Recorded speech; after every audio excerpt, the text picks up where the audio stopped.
Welcome. In this video, we look at 3.10 derivatives of inverse trig functions, wherein we find the derivative of sine inverse, the derivative of cosine inverse, and the derivative of tan inverse. 3.10, we are nearing the end of chapter 3, and this is our last derivative rule. So just one final rule to keep in your mind. Here we go. Well, actually there are several rules to keep in your mind, but you don't have to keep these in your mind too much. Write these down and I will allow you to use these on quizzes.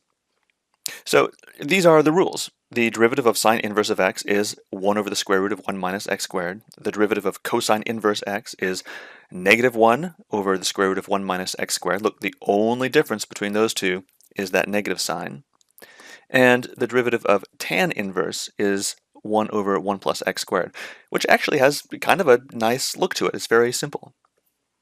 Let's do some examples using these three derivative rules.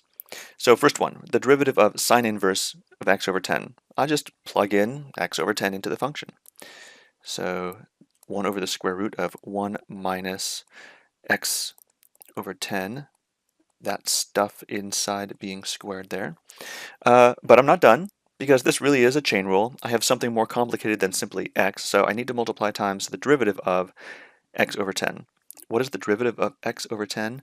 Well, remember that x over 10 is the same thing as 1/10 x. And so the derivative of 1/10 x is simply 1/10. So there we go.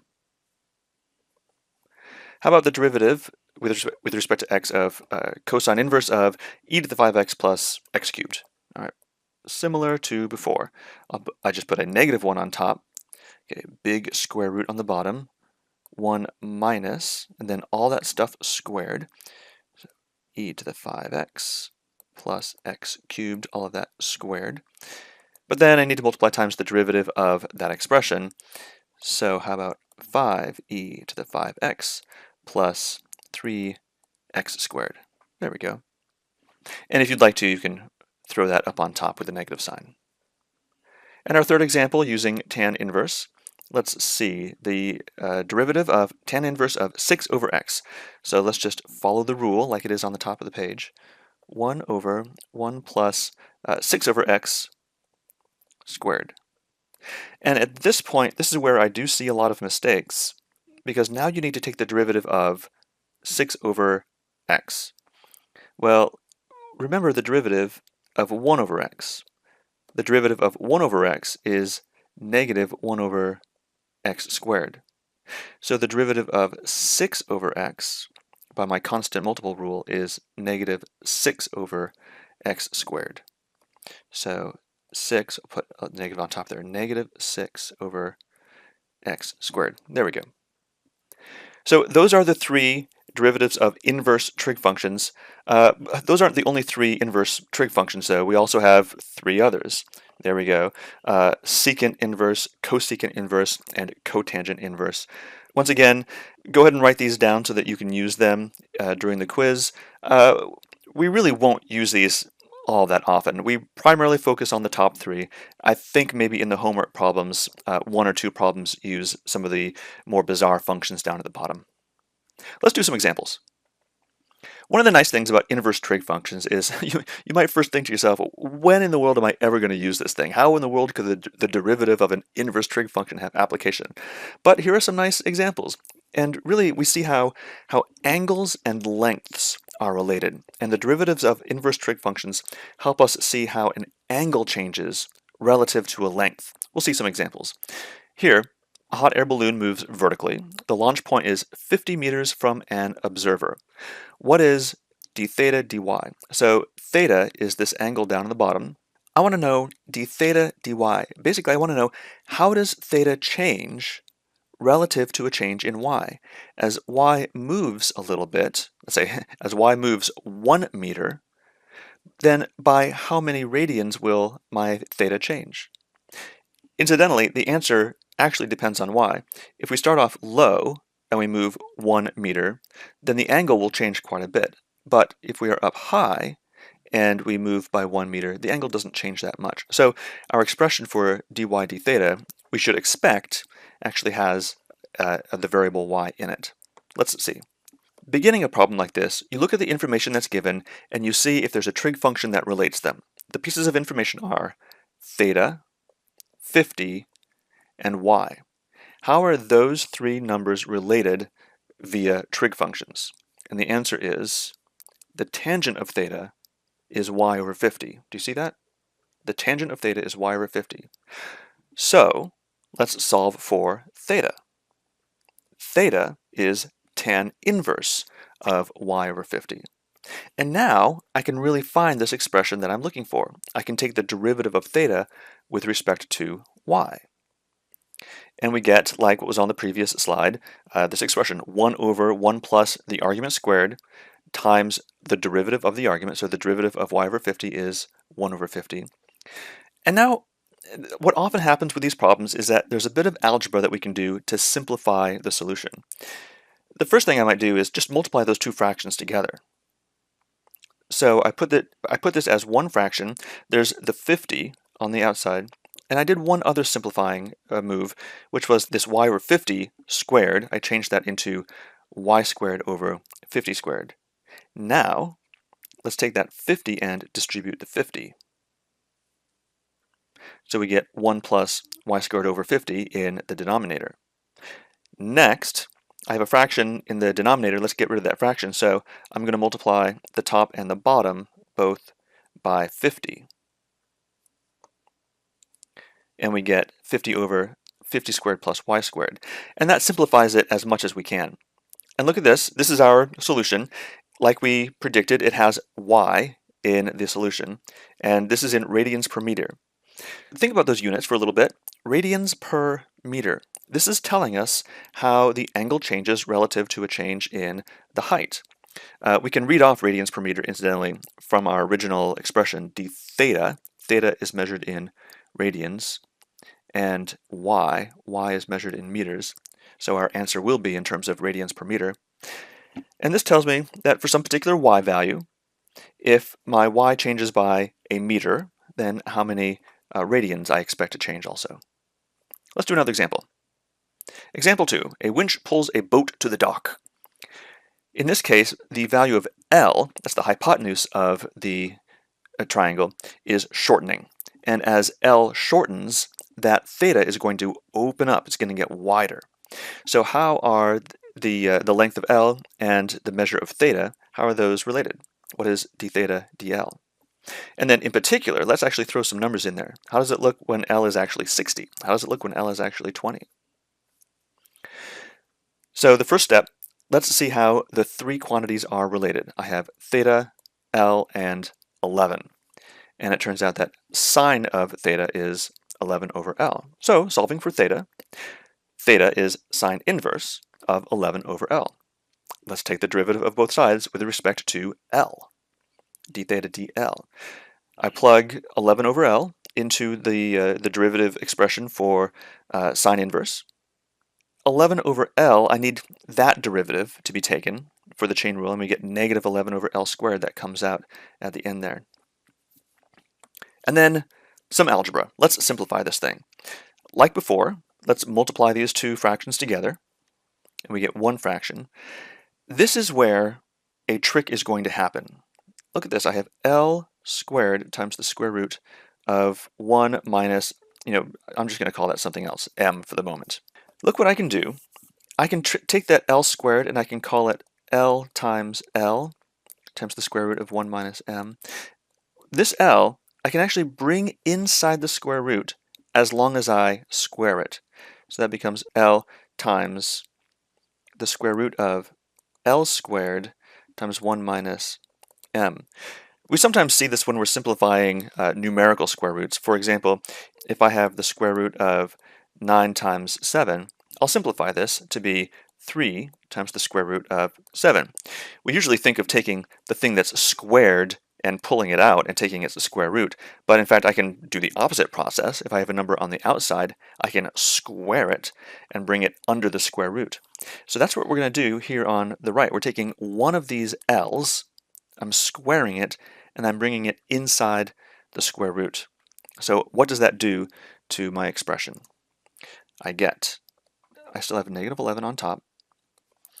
there is one factor of L on the outside, and then bringing the other L inside gives me L squared times the quantity, 1 minus 121 over L squared. But look how this L squared is going to distribute. So I get negative 11 on top, L times the square root of L squared minus 121. That is the simplified form of my derivative. And now I can actually plug in, say, 60 or 20 in for L to get my solutions. So it turns out that when L is 60, that the derivative is negative 0.0031 radians per meter. And when L is 20, it's a greater magnitude, negative 0.0329 radians per meter. So the one on the right is about 10 times as big as the one on the left. Does that make sense in a physical situation? When I'm 60 meters away, changing L doesn't change the angle all that much. But when the boat is only 20 meters away from the dock, then changing L will have a greater effect on changing the angle. Oh, and it should make sense that it's negative also, because as L gets shorter, the theta increases. They have an inverse relation. If this winch was letting the boat out, then as L increases, theta would decrease. So this is why the negative makes sense in these problems. Example 3, another boat problem. A boat sails near a building 250 meters high. How does the angle of elevation theta change relative to a change in distance? So we're really looking for d theta dx. Before I show the trig relation, can you see what it is? How are those three quantities related? Tangent of theta is 250 over x. Solving for theta gives me theta is tan inverse 250 over x. Let's take the derivative of tan inverse. So d theta dx, 1 over 1 plus the argument squared, so 250 over x squared, then times the derivative of 250 over x. We get the negative 250 over x squared in there. Let's multiply those two fractions together and distribute the x squared on the bottom. And there we go. That's about as simple as it gets. We can do a couple examples of plugging in some actual numbers into this. It turns out then that when x is 1,000, d theta dx is negative 0.0008 radians per meter. So very small, a very small change in radians compared to a change in meters. But also, when you think about this situation, this boat is 1,000 meters out. Changing by 1 meter will have hardly any effect at all on the angle of elevation, but it does have a very slight effect. It is negative 0.0008 radians. If the boat is closer to the building, say if the boat is 200 meters from the building, then this d theta dx is much larger, or I guess the magnitude is much greater. It's still negative, so negative 0.0024. And again, this should make sense because when the boat is closer, then changing x a little bit will have a bigger effect on theta. And once again, this is an inverse relationship. As x increases, my theta decreases. So this is why the negative appears. Last example. In this situation, a particle travels in a circular path with diameter 3 meters. A sensor measures the angle theta between the particle and the opposite side of the circle, like in the picture. So this particle is moving around the circle, and we're always keeping track of theta, the angle between the actual part where the particle is and the opposite side of the circle. So the question asks, what is d theta dc when c is 0? So c is the actual distance, the straight line distance from the particle to q. So same start as before. I need to make some kind of a relationship, an equation with trig functions. What will it be in this case? Sine of theta is c over 3. So solving for theta, theta equals sine inverse c over 3. Now let's take the derivative of both sides with respect to c. I use the formula for the derivative of inverse sine. I plug the c over 3 in, and then I multiply times the derivative of c over 3, which is just 1/3, multiply to the two fractions together. Can you see at this point how we will simplify? You'll take that 3 and square it and bring it inside the square root. And then when you distribute, you get 9 minus c squared. So that's a nice little simplification. The question says, how does this look when c equals 0? And then plugging 0 in for c gives us 1/3. 1/3 radians per meter. And so how do I interpret this? As the particle is passing through the opposite side, then for every meter that it travels, the radians will open by 1/3 of a radian. So we've seen several examples. Let's now take a look at the proof, at least the proof for why the derivative formula works for sine inverse. Here we go. It's not bad. It's actually kind of interesting, and the other trig functions are very similar to this. So we'll just do it for sine inverse. Proof that the derivative, with respect to x, of sine inverse of x is 1 over the square root of 1 minus x squared. Why is that so? Let y equal the sine inverse of x. So our goal is to find dy dx. I've just taken the previous equation and take the sine of both sides. Make a picture. Now there is an interesting picture that goes along with this. If I say that the sine of y equals x, then my picture could look like this, where y is the angle. My opposite side could be x and the hypotenuse 1, right? The sine is opposite over hypotenuse, so x over 1. So the sine of y is x over 1, which is just x. Now, let's use implicit differentiation. I take the derivative of both sides with respect to x. And what happens to the sine? It turns into cosine, but then by the chain rule or by implicit differentiation, the y comes out, I have its derivative taken, I get dy dx. And the right-hand side, the derivative of x is just 1. Solve for dy dx. dy dx is 1 over cosine y. And cosine y, is there anything I can do with that? Well, let's look back at the picture again. Cosine of y will be the adjacent side divided by 1. Oh, so really just the length of the adjacent side. What is the length of the adjacent side?